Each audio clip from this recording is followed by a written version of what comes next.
Hello, everyone, and welcome once again to another edition of Coffee and Sports in the Morning. I'm your host, Mr. William E. Morgan, and for a couple of days, I got my brothers from another mother with me. I got Gene with me. Gene, how you doing? What's popping? Brand new whips is hopping. I got options. There we go. He's on to talk a little bit of NFL with us, as well as go over our brackets in a few. Also, I got my man, Mo Better. What's up, man? Hey, what's good, Will? What's good, everybody out there joining us this morning? Gene, how you doing? Phenomenal. Capital P. I feel good. Appreciate you guys being here today. It's going to be a fun day. First thing I want to ask, I haven't been here. I've been kind of out of it, but I'm here. I didn't hear anyone's opinion. So if I go over this for a umpteenth time, please forgive you, boy. I did want to talk about the Bengals signing Chase and Higgins to those extensions. Gene, is that the right move for the Bengals, or would have maybe gotten off one of those guys? You had to sign Jamar Chase. You did not have to sign T. Higgins. But, like, the argument around it is, I don't know if that's what it took to keep Joe Burrow happy. I don't know. But when I'm looking at what everything's going on, the Bengals have holes on the O-line, tremendous holes on the defense. Like, it feels like their team's being built backwards. Yeah. Now, with that being said, I think the Bengals have a great year. Now that both of those guys are paid and they're all happy.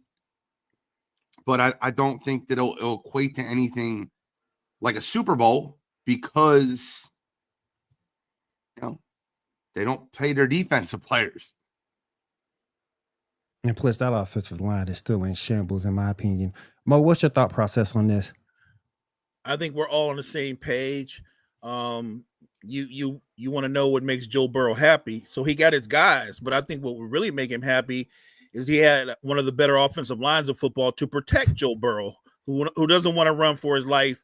I think that you can have a great receiving core, which they do, a great quarterback, which they do, and still I think you can struggle if you lose at the line of scrimmage. And they're poor on the line of scrimmage.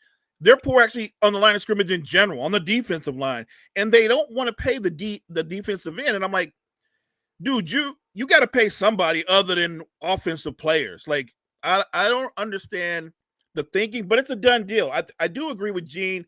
I think obviously they're going to have one of the top offenses despite the offensive line if they can keep Joe Burrow upright. The question is, though, how many points are they going to have to score a game to win games? And they definitely can't get out to a slow start like they've been doing these past couple of seasons. They need to come out the gate, man. That last season, that first loss against the Patriots, that could have been playoff impacting. They could have made it playoffs. It was playoff impacting. They missed the playoffs by one game. Yeah. So, they got to get better. I did also want to go into this whole DeMarcus Lawrence, Michael Parsons back and forth going on. Whose side are you on, Gene? DeMarcus is, or does Michael Parsons have a point? I mean, it's very obvious. I'm on DeMarcus Lawrence's side. Michael Parsons is like a walking trash can with all the things that comes out of his mouth. Look, I understand this for Micah, though. I do understand that Micah Parsons is defending his team, defending his, like, when someone says they're not going to win, he's still there, right? But the fact that that Micah Parsons went out there and were like, yeah, like maybe we'll win without you, and this is like you have a loser's mentality, and like that's I think DeMarcus Lawrence is absolutely correct about the Cowboys culture. The Cowboys as a group have not cared about culture for years, and that's their problem, right? They've not cared about the culture. They've paid players. Like, let me ask you guys a question. When you think of good culture wide receivers, do you think CeeDee Lamb? No, I don't. When you think of good culture defensive lineman, do you think Micah Parsons? No. So, like, they have good players, but, like, these guys aren't good teammates. They're not good. Like, I'll never forget CeeDee Lamb. And I look at this stuff. Body language means so much. But I'll never forget CeeDee Lamb. It might have been the second drive of the game. They were down 7-0 versus Green Bay. And he's throwing his hands up at Dak, like, out of massive frustration. I'm like, bro, it's 7-0. And you're already, like, in this whole, we're done. That's a terrible mindset. It's got to be next play, next pay mentality. And the culture in Dallas stinks. Mo, whose side are you on? Lawrence's or Micah's? Look, better player, Micah Parsons. That's by far. That's no question. But if you're talking about the situation, I'm with DeMarcus Lawrence. Like, you can say he ran and took the money, but why would I not believe? And look, I don't think Seattle's winning the Super Bowl, but we know Dallas isn't. That's a given. We know Dallas isn't. So I have no problem with him bouncing and talking about what it was like there and what they never were able to achieve. Dallas is built more for entertainment than it is for winning. That's the culture that Jerry Jones is kind of like that he's cultivated. He's made stars, but he hasn't created winners. Let me pull this. Bro, that's my guy. My guy, Danny Dempsey. First of all, let me just be clear when I say this. My guy, Danny, is absolute real football guy. I mean, I swear I cannot wait to get him on a podcast one day. Like, he played the game. He was a linebacker. Incredible dude. Dolphins fan through and through. Like, he is the guy. He's the guy. And he's constantly says things like that, but he hates it, and he hates their team culture. So, oh my goodness. Oh my good. Key, what's up? What's up to everybody in the chat? Appreciate you guys rolling through. All right, let's go ahead and get started. We have a nice little audience here in the chat. Let's go ahead and get started about our NCAA basketball coverage with Gene. Gene, we have our top seeds here. I know you looked at the brackets several times. We got number 1 seeds in Auburn, Florida, Duke, and Houston. My first question to you, should we be trusting these SEC teams at all? Absolutely. All right. So, you know what's going to happen? Opening weekend's going to happen, and you're going to see like 8 SEC teams are already eliminated. And people are going to be like, the SEC wasn't this, wasn't that. But then you're going to think back and realize that they still have the most teams left in the bracket with 6. A lot of them are going to lose, right? I think that a lot of them got in because of their conference was so strong. But imagine being that battle tested throughout the entire progress. You got teams, oh man, the SEC is just so good. Alabama, Auburn, Florida. Like Georgia in there at 9. What? Yeah, Georgia in there at 9. Just stop bringing Georgia up, man. Georgia stinks. They're going to lose the first round. I know all y'all want Georgia to do well. Georgia's not going to do well. I got to say something. I'm here in Augusta, bro. I got to say something. Smart Will. I got to say something. I already got enough people getting on me because I'm not a Falcons fan. But how about March Madness starting off with a buzzer beater? That was a great game. That was a great game. What are we like? This is amazing. Game. This is the best time of year for sports. Yeah. Baseball's about to get started. My Eagles were Super Bowl champions. You got March Madness. The draft is around the corner. I'm fired up. Oh yeah. Last time Cowboys when Jimmy Johnson built that team and Jerry Jones want all the credit before he passes. That's my team. What they suck. Hey, at least he's honest. I gotta give him that.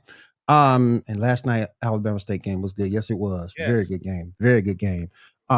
Any upsets you see in the tournament? Any upsets that you can see right off the rip that stick out at you? There's one that I'm looking at right now. Gonzaga is a team that when they're overseeded, like a 1 or a 2, they will always let you down.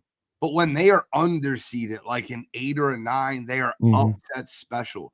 Mark Few absolutely knows how to coach in the tournament, and they have a second-round matchup versus presumably number 1 Houston. And I'm telling you right now, that matchup, I think Gonzaga pulls the upset off. You look at teams, right? Every team that's won the national championship in the last 40 years has been KenPom rated top 25 offense, top 25 defense. Now, when you look at all those teams, it's like Duke, Florida, Auburn, all the 1 seeds, right? Bang, bang, bang, bang. And then you look at the list, you're like, there's little old Gonzaga on this list. Why is Gonzaga here? Gonzaga is a team that you really need to look out for to make a run. I don't think they're going to win it all, but an 8 beating a 1 or a 9 beating a 1, look for Gonzaga. We got kind of calling you out here, Gene. GA don't lose first. Oh, Georgia don't lose first round. Gene has to wear. Bro, first of all, just to be clear, I love Georgia. especially football. I'll wear go dogs. I'll get you in a go dogs. Like, you're not a basketball school. Don't lie to yourself. By the way, last time it was a basketball school. Dominique was still with them, wasn't he?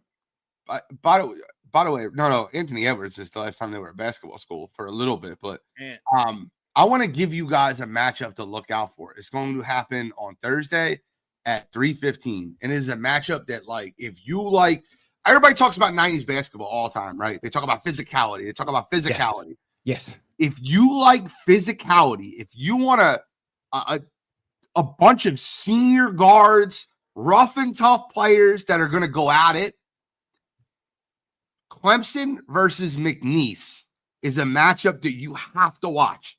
3:15 Thursday. McNeese is a team that, like, a lot of people just don't realize how physical they are. They hear McNeese basketball, and most people don't know anything about it, but they hold teams down in points. They're very good defensively. They're super physical.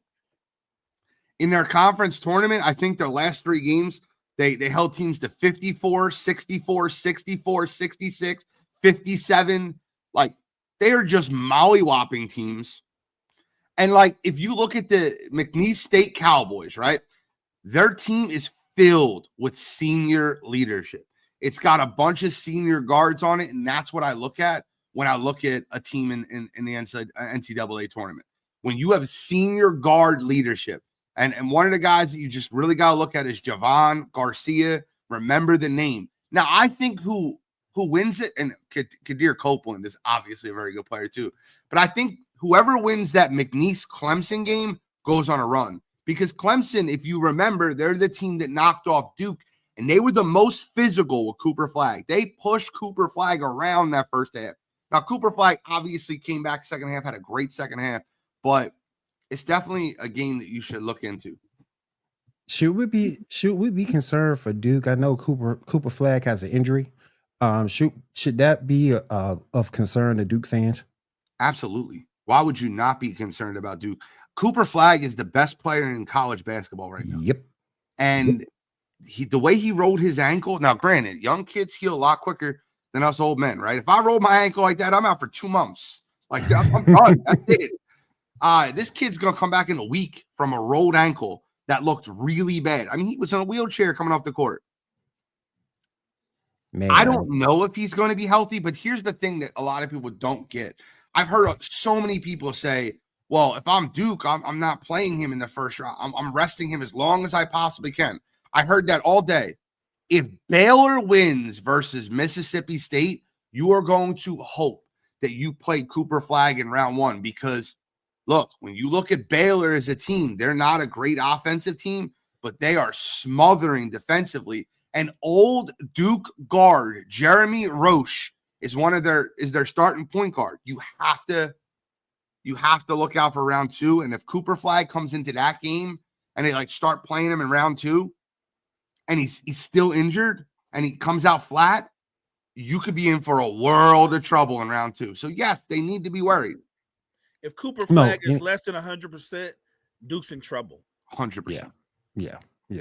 If y'all in the chat though, real quick, if y'all don't mind doing me a favor, right? Huge favor. Wire to Wire's running a March Madness bracket. Y'all see right below. Wire to Wire March Madness, $20 a bracket. First prize up to $1,000. If y'all can get a bracket and help support us, this helps pay for a lot of our costs, and we're giving a lot of it back to the listeners. It's not just a donation. It's a donation in which you can win $1,000. So, guys, if you can get a bracket, I'd really appreciate it. If you could tell a friend, if you can sell a bracket, I really appreciate it. Whatever we can do to get 100 brackets, I need your help. So everybody in the chat, whether it be Danny, hey, Linda, let's get Mac a bracket. I know Mac will be killing it. Get a bracket off Wire to Wire. Contact your favorite host. Message them. Get a bracket off them. It's Wire to Wire Sports Pod on Venmo. We will send you the link. The link is all over the page. We'll post it again today. Do me a favor. Come and help us out. We want to run a fundraiser. We want to continue to help bring great content to your community. But in order to do that, it's cost, right? The Twitter is a cost. The Facebook is a cost. The StreamYard is a cost. The Libsyn, where you download our podcast on Spotify, is a cost. These are all costs. And we're just trying to help cover a lot of those costs. So if you can help us out, we'd appreciate you. Y'all know what y'all can do with $1,000. Listen. Buy some eggs. Exactly. Exactly. And Oh, you need bro. $1,000 to buy them eggs too. You need that 1,000 from the eggs, man. That'll get you a couple cards. Oh yeah. But I'm really excited about the NCAA tournament this Who do year. you have winning? Who do you have winning? I'm Houston. Okay. So That's I where have I'm Houston losing too. the second round, which is wild. Who do you have? I got Houston too, because I think when you were saying what you were saying about Gonzaga, I 100% agree. But if Houston comes out and they impose their will, they're so freakishly athletic. Yep. And the only thing I worry about with Houston is they can be streaky in terms of shooting. And when you go against a coach like Mark Few, he is going to try to expose your greatest weakness. So that it look to me, even though it's a potential early matchup, if they can clear that hurdle versus that type of team, Houston's going to be a problem all the way through. Oh, See, and why I agree with you, the problem with Houston every year and their style of basketball is during this tournament, you're going to run into an officiating crew that calls things ticky-tack. And Houston plays so physical that the game that they run into where they call that like close foul where they don't let them play is a game where Houston's going to get some of their best players in foul trouble. I think they have too many physical matchups on their road. So like, all right, let's just, obviously they win round one. They're probably going to get Gonzaga. You guys say Georgia, fine. Then after that, they're going to get a team like Clemson or McNeese. They're super physical. And then at the bottom of your bracket, the bottom of that Houston bracket, you have Tennessee. And Tennessee has some really good players. But one of the players I really kind of want to, put you onto is Zakai Ziegler. He's been in the tournament. You've seen him last year with Dalton Connect. This is a fifth-year senior that understands how to play the game of basketball. And then Chaz Lanier is another guard, another senior that can shoot the lights out. And he's been great for Tennessee. When you have good guard play and tough guard play, I don't know, man. They just have such a rough road. If the bracket laid out for them like it laid out for Duke, like Duke, if they beat Baylor, they play a bunch of soft teams. The best team they're going to play is going to be Alabama to get to the road to the Final Four. Alabama's not a great defensive team. They're soft. So you kind of don't get really physically tested throughout the tournament. And by the way, I see a couple people with UNC comments. And earlier in the show, I'm trying to figure out where the UNC hype is coming from. Well, hold on. They had the most notable thing that happened in this tournament. Their athletic director was the head of the selection committee. Yes. And they got in the tournament. They got in the tournament when a lot of people thought they would not get in the tournament. So West Virginia, there's 111 bracketologists that talk March Madness. 111 had West Virginia in the tournament. 27 of them had North Carolina. For West Virginia not to be in the tournament, they're the last team out, and North Carolina to be the first team in, and North Carolina only has one win. That is, it's disgraceful. Now, if you're asking where the haters at, like, just so you know, I've picked UNC to win last night. I actually picked them to win tomorrow. I actually picked them to win the next game. I think UNC is a good basketball team. But the field of 64 is not who's the best basketball team. It's who's the 64 best basketball teams. It's the 64 most deserving teams to make the bracket. Right. And UNC is good. They just don't deserve to be there. That's like talking about the Bengals this year. Do you think the Bengals were a better football team than, like, let's say the Broncos or other teams that got in the playoffs, the 6 seed, the 7 seed? No. The Pittsburgh Steelers, I think the Bengals were better than them. They didn't deserve to get there based on their record. Everyone said, don't let the Bengals get in, and the Chiefs are trying to keep the Bengals out, and the Bengals, Bills. Yeah, okay, that's fine. But the Bengals shot themselves in the foot by not having the best resume to get in the playoffs, just like North Carolina did. Any particular Cinderellas we should be looking at? Yeah. I mean, first of all, Cinderella always wears her hat in. So let me ask you a question, Will. What do you consider a Cinderella? Are you considering anything 5 and below, 7 and below, a double-digit team? Double digit for me. Yeah, double digit too. So a double-digit team to look out for, and I'll tell you, there's a couple of them, right? Utah State could give Tennessee a run for their money. I think they'll beat UCLA. They're at 10. I told you guys about McNeese already. VCU is a team full. They play BYU round 1. That's going to be a very weird matchup. I don't know how it's going to match up. VCU smothering defense, great team defense. They get steals. VCU gets steals on 33% of their possessions. 33% of their possessions, the offensive possession, ends in a block or a steal. BYU shoots the lights out. So BYU is a team that averages 80 points. VCU holds teams below 60.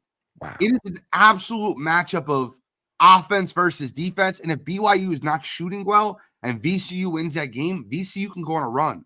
So remember that. Virginia Commonwealth, that 11 seed VCU team. Now, if you're looking for like a 5 or 6 or 7 that can make their way into the Final Four, look no further than Clemson. They get past McNeese. They're going to beat Purdue. They're too physical. And then they go up against a Houston or a Gonzaga team. And I think absolutely Clemson. You look the way Clemson played Duke earlier in the year. They're one of Duke's only conference game losses. Look out for them.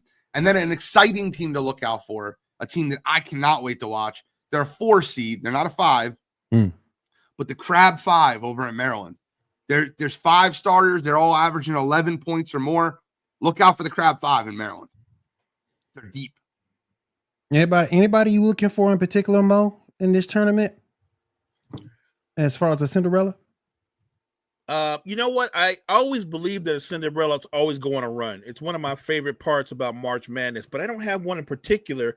What Gene just highlighted, the teams that he highlighted, now those are games that I'll lock in on and focus in on, because it's my favorite part when a team that's like a 10 or 13 ends up in the Elite 8. Or I love stuff like that. Yeah.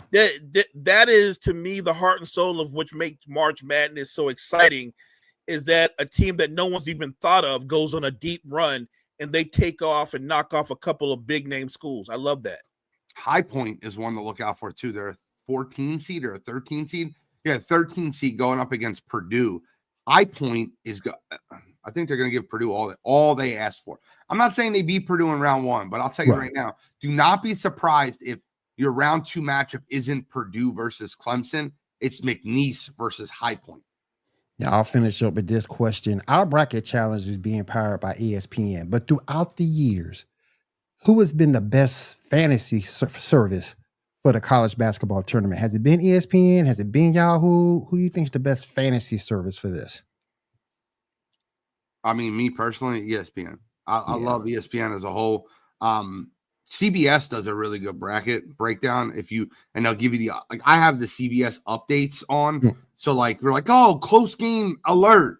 And like, they'll be like last night I'm watching the game, but last night they got close game alert, 66-66 with a minute left.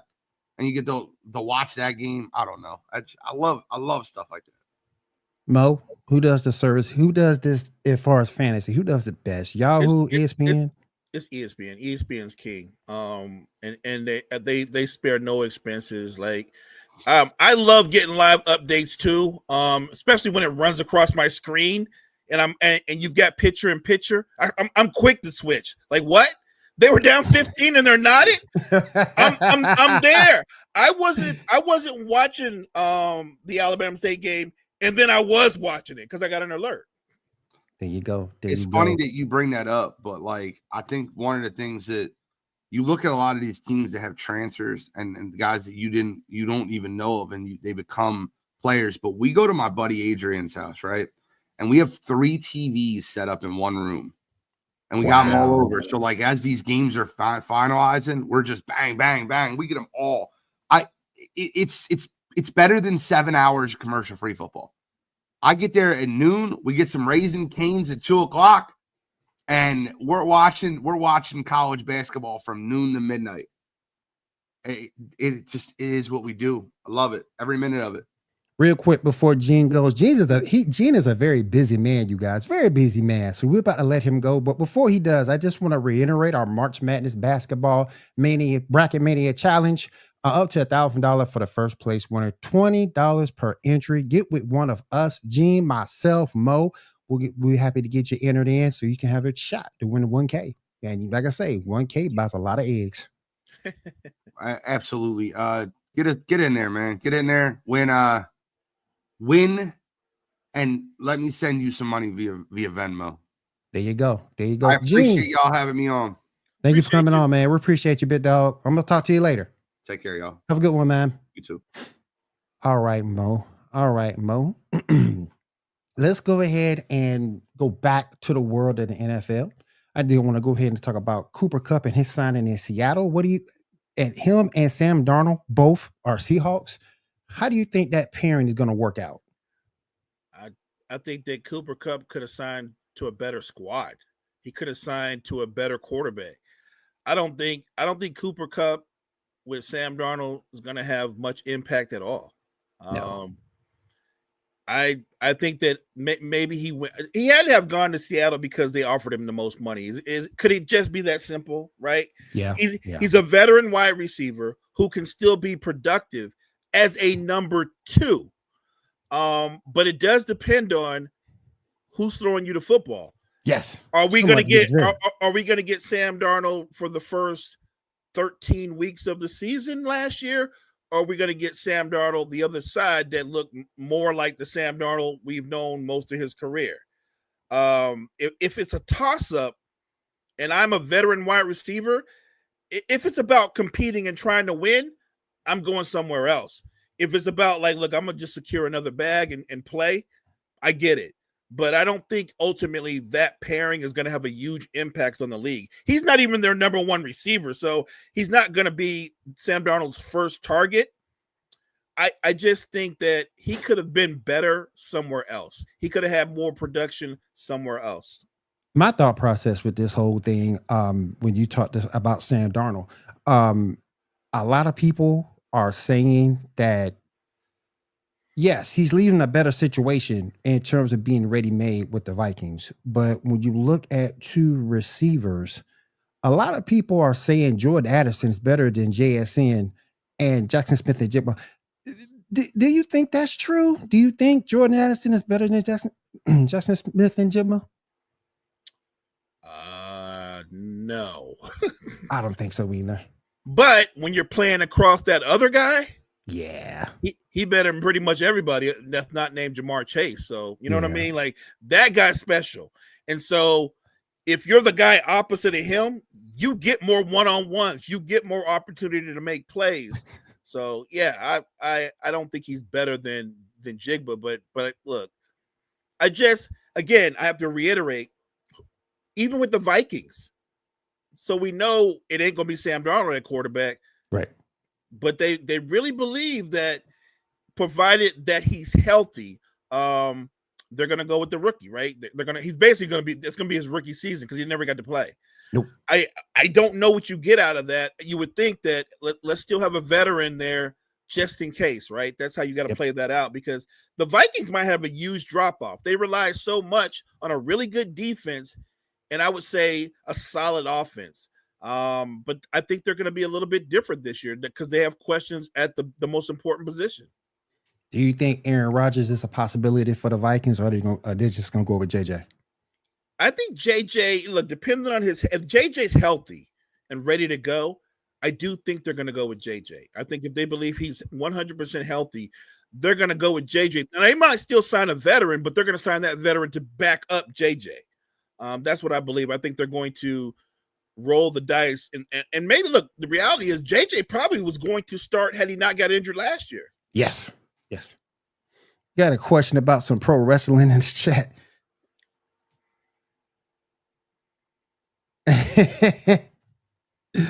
Oh my goodness, man. Look, the only part I caught on Raw, because Raw came on at 3:00 in the afternoon the other day. The only part I caught that John Cena promo. Oh my goodness, that John Cena promo was just amazing. That's his first promo back since Elimination Chamber. Did you get a chance to see that, Mo? Yeah. we talked about it last night on Meaty Boys.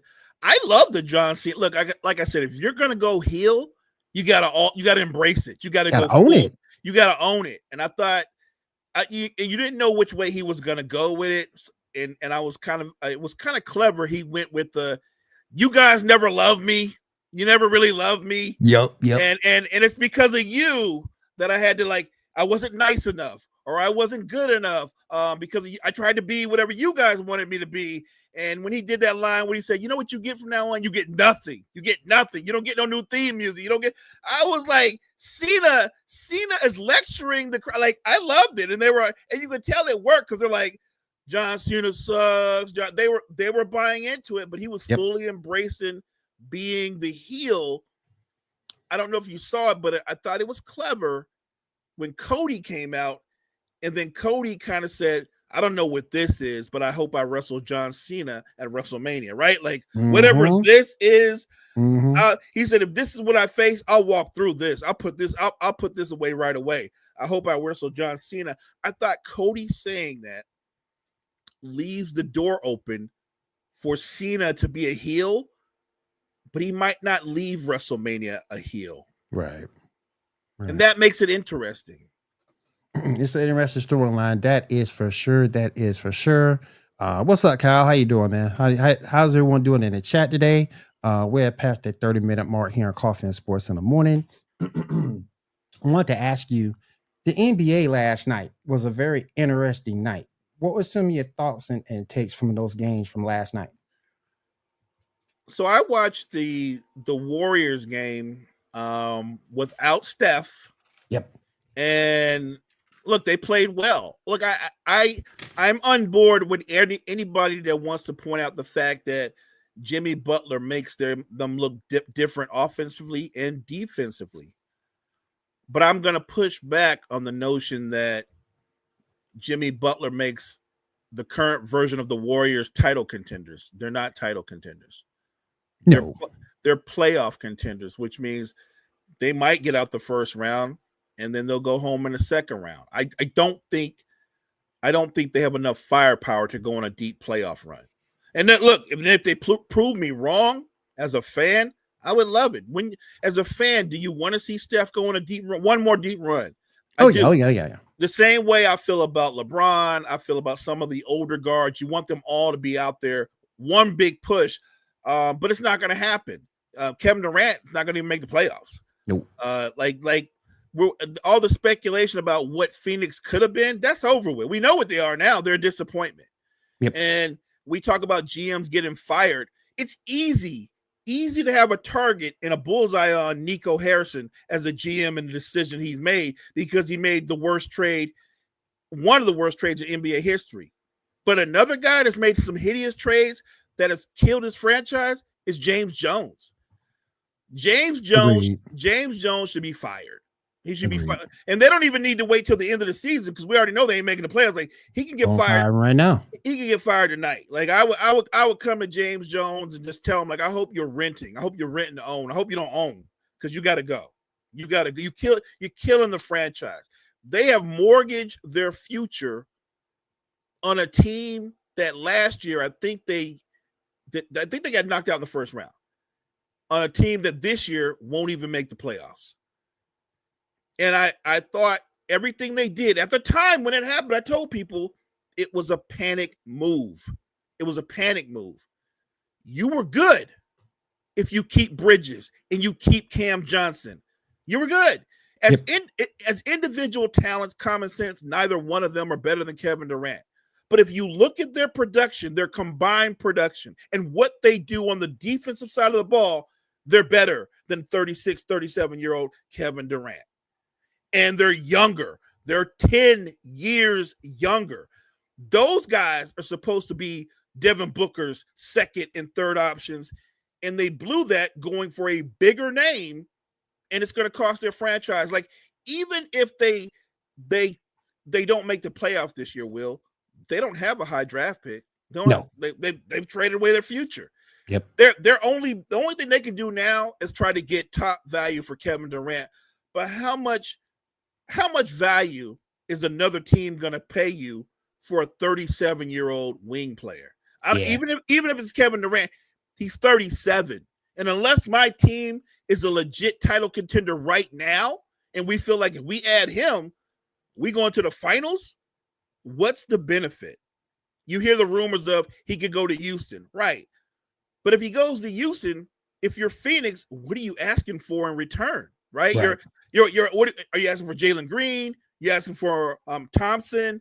You're going to ask for pieces that won't make Houston. So I think that KD is going to end up somewhere else. He had an opportunity, Will, and I get why he decided to go the other way. They could have traded him to Golden State. Golden State was willing, like, yo, we want him. And I think Phoenix would have made the deal. And KD said, I'm not going back to Golden State. Yep. I get it. He's got baggage there that if I'm not going back to Golden State, then tell me it's because you never got over the situation when you tore your Achilles and everybody kind of pressured you to get back into the finals when you really wasn't ready, right? But they told you, like, no, the team doctor said you good. You good. We talked about it. You good. And next thing you know, 5 minutes in, blows it out again. Completely. That would make me sour on that organization.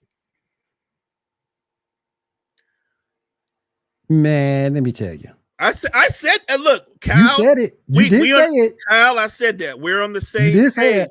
But the only way that happens, Kyle, is Oklahoma City has to underachieve greatly in the playoffs. Like, they got to get knocked out like the second round, right? If they get to the conference finals, they're not going to say, like, we need to go get Durant. But if they get knocked out early, they're gonna look at Jay Will and some of those other supporting cast guys and go, now y'all built for the regular season. Let's go get KD to be SGA's sidekick, right? Because that's what he would be in Oklahoma City. He wouldn't be the man. Right. He'd be the man next to the man, which would make for a great storybook ending to his career because he'd go back home and finish things out there.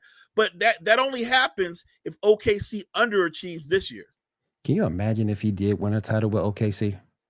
If he went back, even if he wasn't the main guy, but if he won a title, I think that does bolster his resume. Absolutely, it does. Yeah, it'd be great. It'd be great, and people can finally get off. You can't win unless you're with Golden State. Well, look, on one of the best podcasts out there, one of the best that I listened to just the other day, your podcast, Sports Reporters. I can't remember which one of our guys said this, but he said, well, when Golden State won that title versus Boston, that proved they never needed Kevin Durant. That's a horrible comment. That's and it's not factually true. If they don't get Kevin Durant, LeBron James is 6-time champion, and we having a whole other conference. Yep. So you can't say they didn't need him. They absolutely needed him, because if they don't bring him there and they go, let's just run it back, well, Cleveland gonna beat the brakes off them 2 years in a row.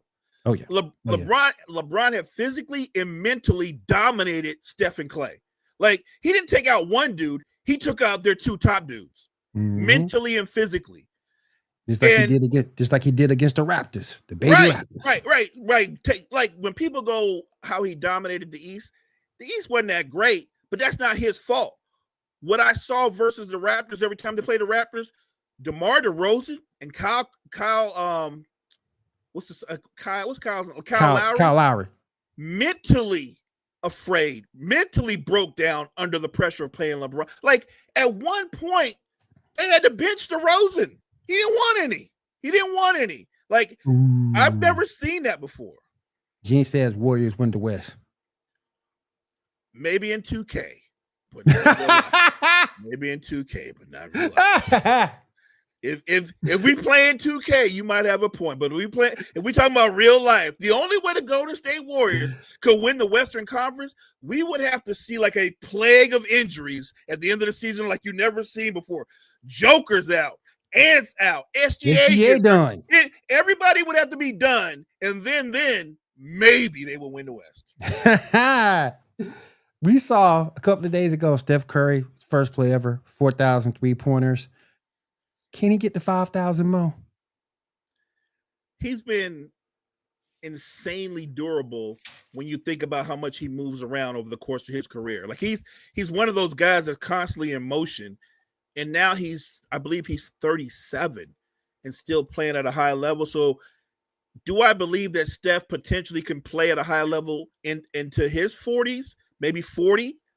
I think if he can stay healthy, he has a shot to get to 5,000. I know that's crazy to say, but one of the good things that I think that people that sleep on about when they complain about how the game is played or the rule changes is one of the great things is if you're a fan of the game, the really great players now, they play longer. Yeah. They're not done at 11 years or 12 years.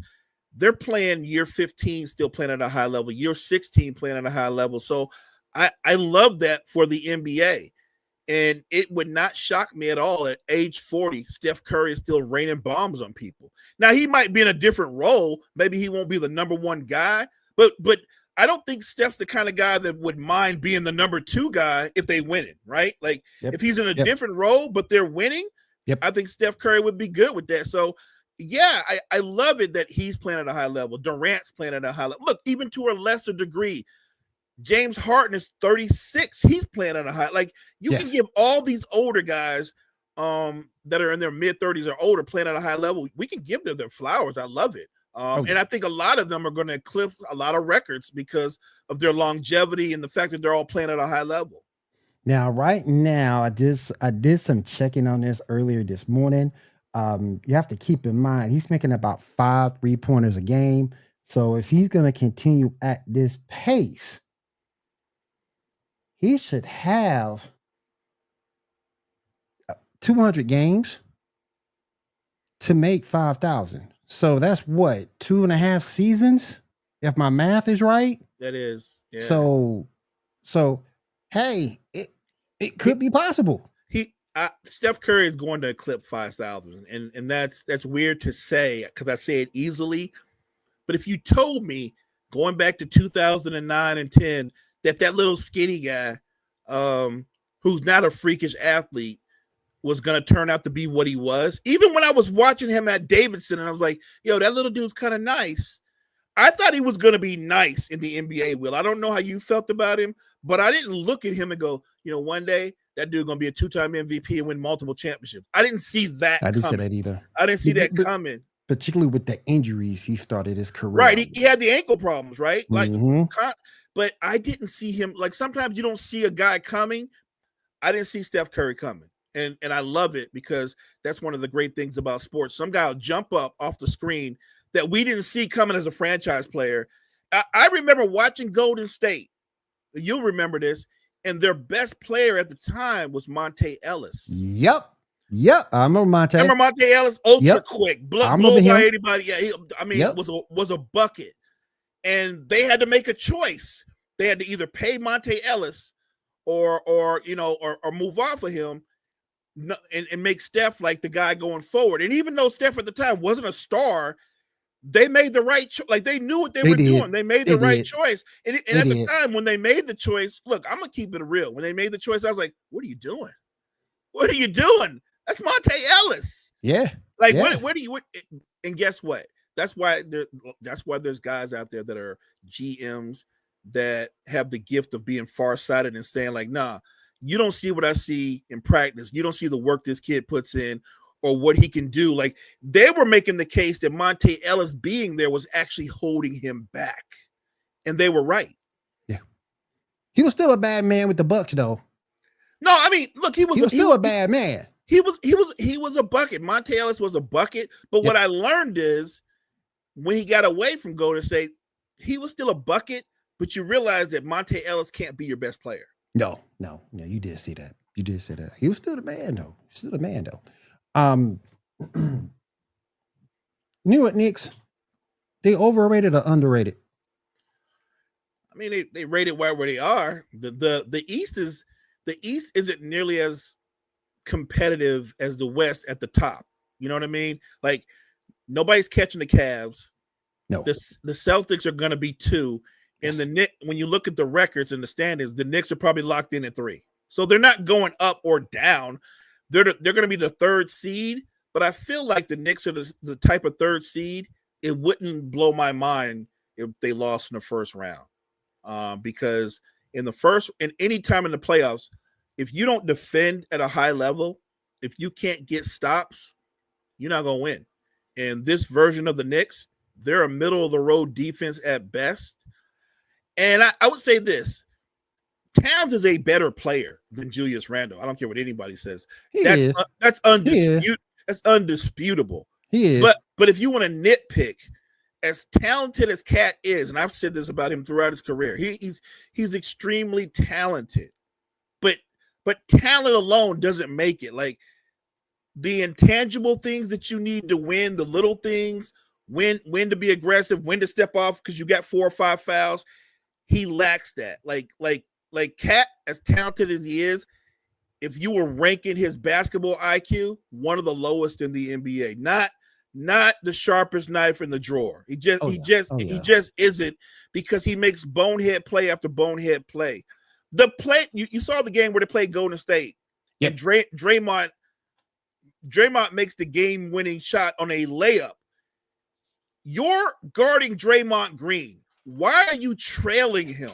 It's Draymond Green. The first thing you do, you go under. You go under so he doesn't have a driving lane. If Draymond's going to make a jump shot, you're going to live with that. What you don't do is trail him and give him a driving lane. The Thunder, Boost Mobile deal, WrestleMania, seen it being the heel, Lakers in 5. Yo. Oh man. I like it. Man. I like it a lot. Oh man. Santa be killing me with them, man. He be killing me with them. Going back to the NFL for a second.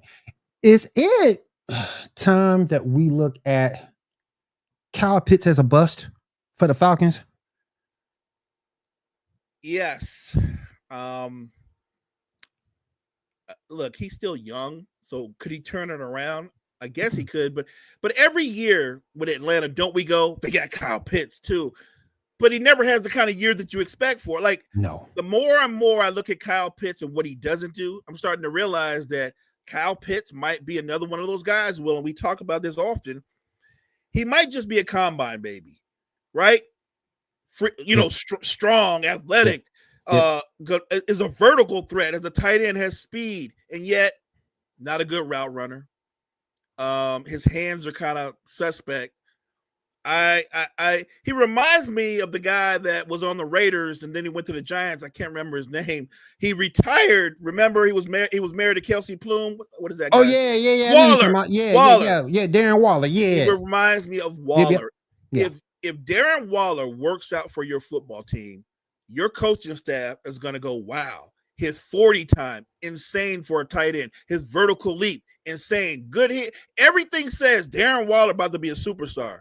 And then you realize there's little things that you can't measure in a workout. Darren Waller, that thing you're supposed to have in your chest, he ain't got a lot of that. He ain't got a lot of that, and he ain't got any dog in him. And when I look at Kyle Pitts, he makes me think of Darren Waller. I question, for all his athletic gifts, does he have that want as a football player to be the best version of himself? And I don't see that in him. I think he's a combine baby, and that's sad, because to be that physically gifted and just not want it bad enough, that's sad. It's disappointing. Any thoughts on Drake London? I like Drake London as a football player. I worry about him because he's taken a lot of big shots early in his career. Yes. And when you play with quarterbacks that throw those kind of footballs that put you at risk. When I was growing up, we call them medicine balls, because when you catch them after you get hit, you're going to use some medicine. My concern for a guy like him is he's taken a lot of those, and when you start falling into that consistently having concussion thing, now you got to think about your life, and you got to think about your life outside of football. So look, I hope that he can stay healthy. More importantly, I hope that he doesn't have to deal with concussions anymore. But he is going to be playing with a younger quarterback. Yes. And when you play with younger quarterbacks, what they end up doing is the safe pass is usually the short pass or something to the outside that if you can't catch it running and you have to turn to catch it, that's how you get medicine balls. So I think talent-wise he's there. I just hope that the young man can stay healthy. Got about 10 minutes left to go here on Coffee and Sports in the Morning, right here on Wire to Wire Network. want to ask you about Russell Wilson. What do you think is going to end up being his end spot? What do you think he's going to end up being? Right now, he's being rumored to Cleveland, the Giants, and a possible maybe to go back to the Steelers. What do you think Russell Wilson ends up? Unless the Steelers make a hard push and tell Russ, we love you. We love you. We want you back. You're the guy. Unless that happens, I think Russell Wilson ends up on the Browns. I think he ends up on the Browns. I think the Browns obviously are going to draft their future quarterback. And I said that it might be Shador. And they're probably going to have an open competition, which, by the way, would include Deshaun Watson. That's going to be an interesting quarterback room. Russell Wilson, Deshaun Watson, and Shador Sanders. My point being, if Shador can win the starting job outright, he'll be the guy.